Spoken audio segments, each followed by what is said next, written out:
Welcome to The Issues with Nate Markham. Today, I want to go over 5 different kinds of democracy. Democracy is the world's foremost system of government.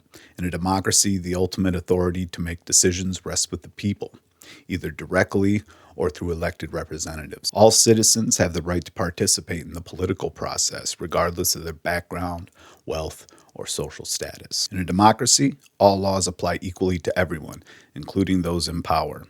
There are mechanisms to ensure accountability and respect for human rights. Individuals have the right to express their opinions, assemble peacefully, and form political parties.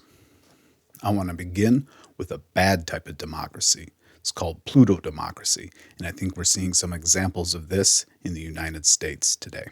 Plutodemocracy can be defined as wealthy individuals or groups holding disproportionate political power, leading to a system that favors their interests over those of the general population. The interests of ordinary citizens receive less attention than those of wealthy or powerful groups. In a plutodemocracy, there is erosion of political equality, where political outcomes favor the wealthy, undermining true equality of opportunity and influence. There is erosion of trust in institutions, where citizens perceive the political process as being rigged in favor of the wealthy. Plutodemocracy violates democratic principles. True democracy shouldn't be based on economic power, but on equal representation and fair participation. It exacerbates economic inequality. The system may perpetuate and worsen existing economic disparities. It hinders social mobility, and it can be difficult for people without wealth to achieve political influence.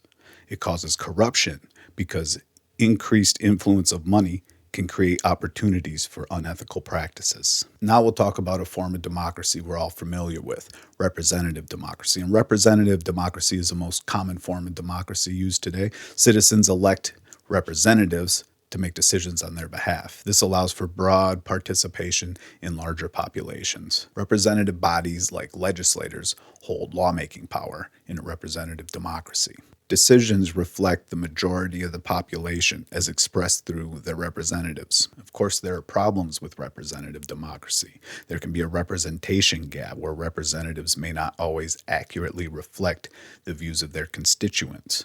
Mechanisms are needed to ensure representatives act in the best interests of the people. And in a representative democracy, you have to be careful that large and powerful organizations don't exert undue influence on representatives. There are 2 different forms of representative democracy. There's the presidential system like we have in the US, and that separates executive and legislative power. And then there's the parliamentary system like they have in the UK, and that fuses executive and legislative power.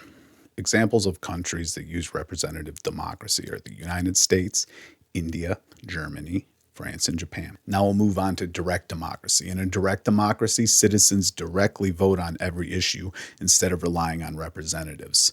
And direct democracy usually exists alongside of, not instead of, representative democracy. Direct democracy offers several political advantages. It allows citizens to directly influence key decisions and ensure ideas directly affecting people make it to the decision-making table.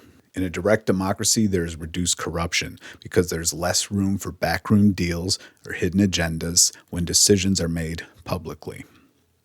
There's increased responsiveness because elected officials face pressure to consider public opinion and act accordingly. And there are drawbacks to direct democracy. There's a potential for a tyranny of the majority. It could lead to decisions that disenfranchise minority groups. And it may not be suitable for addressing complex issues requiring specialized knowledge or nuanced deliberation.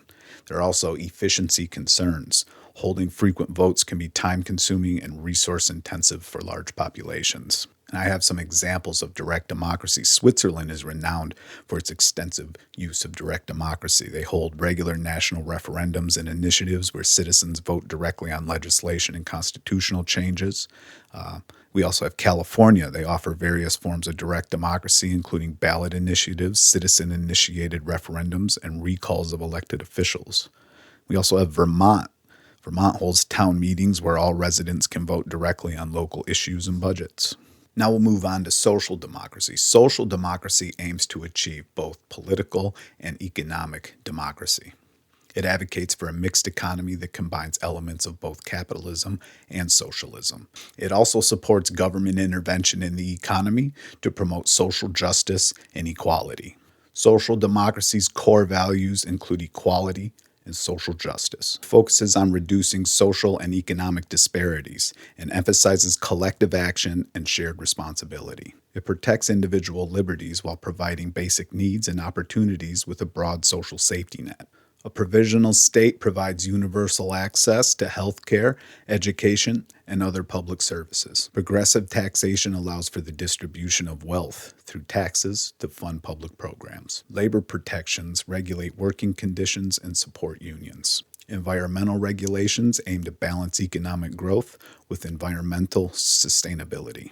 Some criticisms of social democracy include high taxes and potential economic inefficiency.